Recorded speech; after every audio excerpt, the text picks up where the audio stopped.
కీర్తిశేషులు శ్రీ రామోజీరావు గారి 89వ జయంతి సందర్భంగా రామోజీ ఎక్సలెన్స్ అవార్డ్స్ కార్యక్రమాన్ని ఏర్పాటు చేసి ఈ కార్యక్రమానికి ముఖ్య అతిథులుగా భారత ఉపరాష్ట్రపతి సిపి రాధాకృష్ణన్ గారిని, తెలంగాణ గవర్నర్ జిష్ణుదేవ్ వర్మ గారిని, ఆంధ్రప్రదేశ్ ముఖ్యమంత్రి పెద్దలు శ్రీ నారా చంద్రబాబు నాయుడు గారిని, భారత మాజీ ఉపరాష్ట్రపతి పెద్దలు వెంకయ్య నాయుడు గారిని, భారత మాజీ ప్రధాన న్యాయమూర్తి శ్రీ ఎన్వి రమణ గారిని, మిత్రులు పెద్దలు కేంద్ర మంత్రివర్యులు జి కిషన్ రెడ్డి గారిని, అదేవిధంగా కేంద్ర మంత్రివర్యులు జి రామ్మోహన్ నాయుడు గారిని, మిత్రులు మంత్రివర్యులు బండి సంజయ్ గారిని, శ్రీధర్ బాబు గారిని, రామోజీరావు గారి అభిమానులను, రామోజీ ఫిలిం సిటీ, ఈనాడు సంస్థల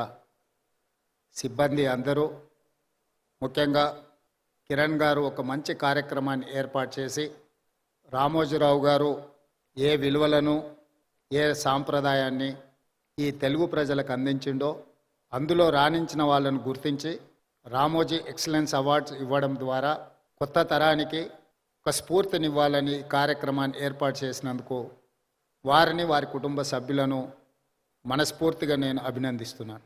ఈనాడు మనిషి మరణించిన తర్వాత వారిచ్చిన ఆస్తులనే కానీ వారి ఆలోచనలని కొనసాగించాలని, వారి ఆలోచనలకు అనుగుణంగా వారి సంస్థలను నిర్వహించాలని ఆలోచన చేస్తున్న వాళ్ళు చాలా తక్కువ మంది.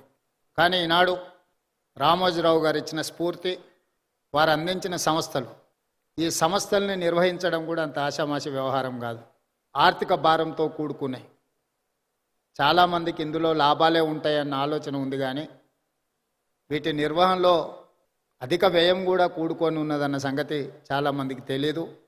అయినా వారి కుటుంబ సభ్యులు ఈనాడు ఈ సంస్థలను అన్నీ నిర్వహిస్తూ తెలంగాణ రాష్ట్రానికి, హైదరాబాద్ నగరానికి ఒక గర్వకారణంగా ఈ సంస్థలు ఈరోజు నిలబడ్డాయి.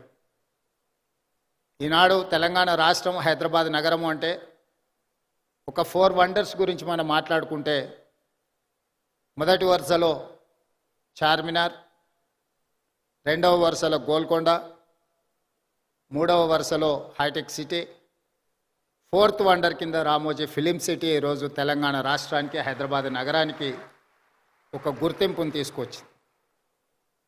ఆనాడు తెలుగు సినీ పరిశ్రమ నంది అవార్డులతో మొదలై ఈనాడు ఆస్కార్ అవార్డులకి ఎదిగింది అని అంటే ఈ ప్రాంతంలో కట్టిన స్టూడియోలే కాదు, రామోజీ ఫిలిం సిటీ కూడా ఎంతో తోడ్పాటును అందించింది.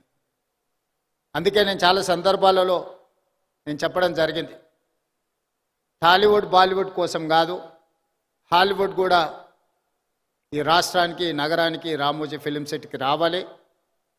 స్క్రిప్ట్తో వస్తే ప్రింట్తో వెళ్ళాలి అని రామోజీ గారు ఏదైతే ఆలోచనతో ఈ రామోజీ ఫిలిం సిటీని వారు ప్రారంభించినరో ఈరోజు ఆ కళ నిజమైంది. ఎవరైనా సినిమా తీయాలి అని అనుకుంటే స్క్రిప్ట్ తీసుకొని రామోజీ ఫిలిం సిటీ కాంపౌండ్లోకి వస్తే ఈరోజు ప్రింట్ తీసుకొని బయటికి వెళ్ళేంతగా అన్ని రంగాల నైపుణ్యాలను ఇక్కడ వారు కేంద్రీకృతం చేశారు. ఈ 2000 ఎకరాలు ఒక కళాఖండం, ఒక అద్భుతం. దీనికి చాలామంది సమస్యలు సృష్టించాలని ప్రయత్నం చేసిన వాటన్నిటినీ రామోజీరావు గారు నిలబడి తట్టుకొని ఈ తెలంగాణ రాష్ట్రానికి ఒక గర్వకారణంగా రామోజీ ఫిలిం సిటీని తీర్చిదిద్దడం జరిగింది. అదేవిధంగా పత్రికా రంగంలో ఈనాడు పత్రిక 50 సంవత్సరాలు పూర్తి చేసుకున్న సందర్భంగా రామోజీరావు గారు నిద్ర లేవ్వంగానే ఈనాడు పేపర్ చదివే అలవాటును, నిద్రపోయే ముందు ఈటీవీ వార్తలను చూసే నిద్రపోయే అలవాటును తెలుగు ప్రజలకి ఒక అలవాటుగా మార్చిండు. ఈనాడు ముఖ్యంగా రాజకీయ నాయకులకు ఈ అలవాటు వ్యసనంగా మారింది. ఉదయం నాకు ఎన్ని పత్రికలు వచ్చినా ఖచ్చితంగా హెడ్లైన్స్ అయినా ఈనాడు పేపర్ నేను తిరిగేస్తా. ఎందుకంటే నిఖార్సైన సమాచారం, మిగతా దాంట్లో కొంచెం మసాలాలు, కలర్స్ అవి ఇవి యాడ్ అవుతుంటాయి. ఇది యాక్చువల్ వార్తని ఈ 2-3 పత్రికలు చదివిన తర్వాత వాస్తవం ఏముందో తెలుసుకుందాము అని ఈనాడు తెలంగాణ రాష్ట్ర ముఖ్యమంత్రిగా 5-10 నిమిషాలైనా ఈనాడు పేపర్ నేను తిరిగేస్తాను. అదేవిధంగా సాయంత్రం ఇంటికి పోతే 9 గంటలకు ఈటీవీ వార్తల్ని తప్పకుండా చూస్తే ఎక్కడున్నాయి, ఈ ఊర్లోనే కాదు, ఈ నగరంలోనే కాదు, ఈ రాష్ట్రం పక్క దేశాలకు వెళ్ళిన సంపూర్ణమైన వార్తల్ని ఈటీవీలో ప్రసారం అవుతాయి.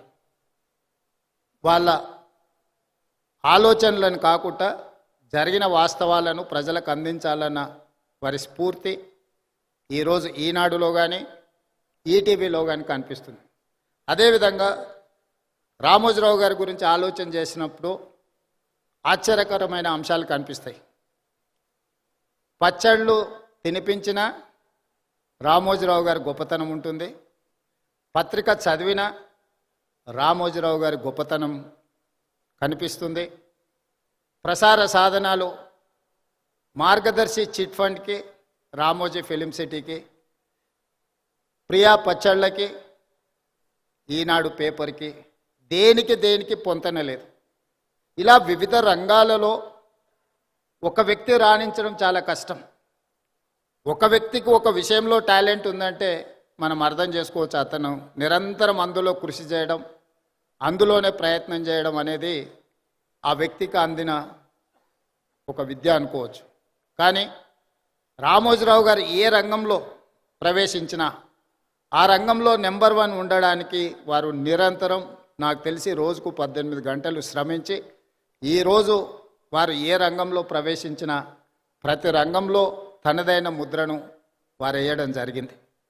అందుకే ఈనాడు రామోజీ సంస్థ ఈ రామోజీ ఎక్సలెన్స్ అవార్డు కార్యక్రమాన్ని పెట్టడం ద్వారా ఈరోజు అవార్డు గ్రహీతలను గుర్తించడమే కాకుండా భవిష్యత్తులో ఇంతకుముందు చంద్రబాబు నాయుడు గారు ఏదైతే చెప్పినరో ఈ అవార్డు అనేది ఒక గొప్ప గౌరవంగా భవిష్యత్తులో ఇది రాణిస్తుంది అని నేను కూడా వారితో ఏకీభవిస్తున్నా.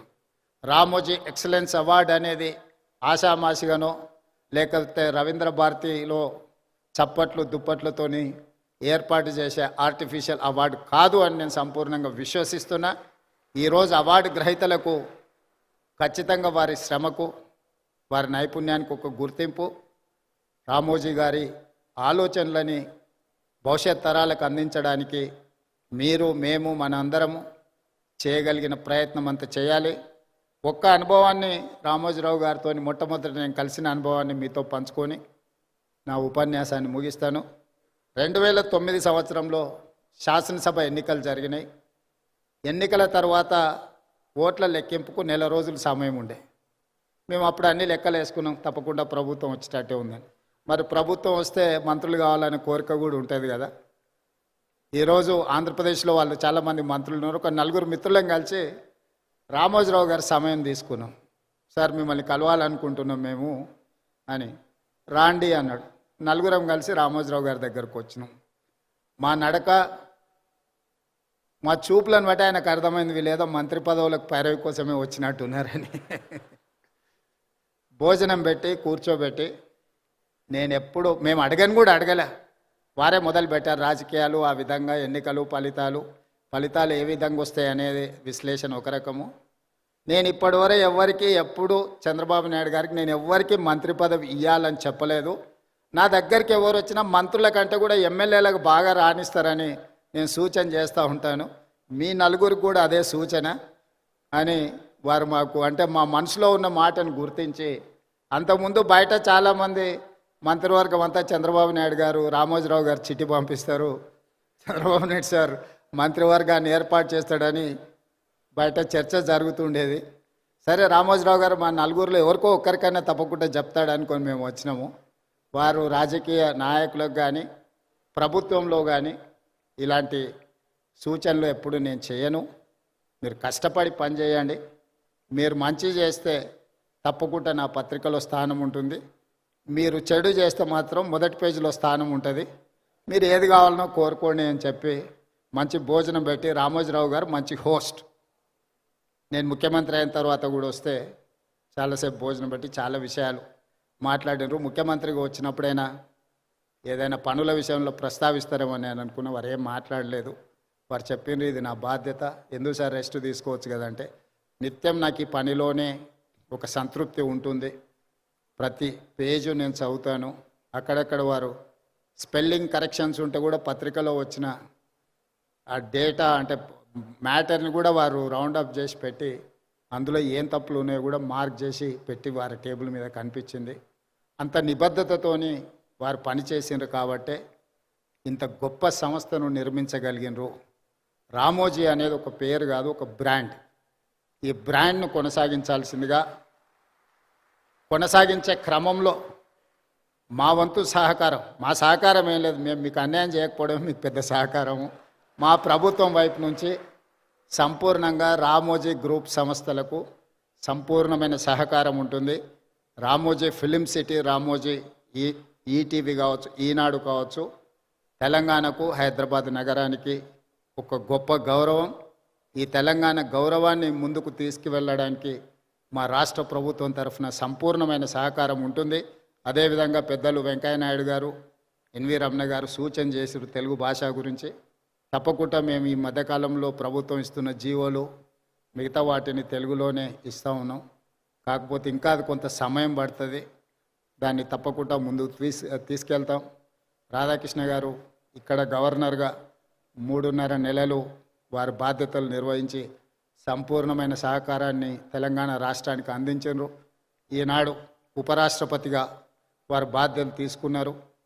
ఆనాడు ఉపరాష్ట్రపతిగా వెంకయ్య నాయుడు గారు తెలుగు రాష్ట్రాలకు సంబంధించిన సమస్యల్ని పరిష్కరించడంలో, కేంద్ర ప్రభుత్వం ఇచ్చిన హామీలను అమలు చేయించడంలో నిరంతరం వారు ముఖ్యమంత్రులతో సమన్వయం చేసుకొని అన్ని సంస్థలకు సంబంధించిన అధికారులను, వివిధ శాఖలకు సంబంధించిన అధికారులను, మంత్రులను కూడా పిలిపించి ఆనాడు ఉపరాష్ట్రపతిగా వెంకయ్యనాయుడు గారు ఈ తెలుగు రాష్ట్రాలకు సహకరించారు. ఈనాడు నేను భారత ఉపరాష్ట్రపతి రాధాకృష్ణన్ గారి నుంచి కూడా మేము ఇదే రకమైన సహకారాన్ని వారి నుంచి ఆశిస్తున్నాం. వారిని మనస్ఫూర్తిగా ఈ వేదిక మీద నుంచి ఉపరాష్ట్రపతిగా బాధ్యతలు చేపట్టినందుకు అభినందనలు తెలియజేస్తూ మీ అందరి దగ్గర సెలవు తీసుకుంటున్నాను.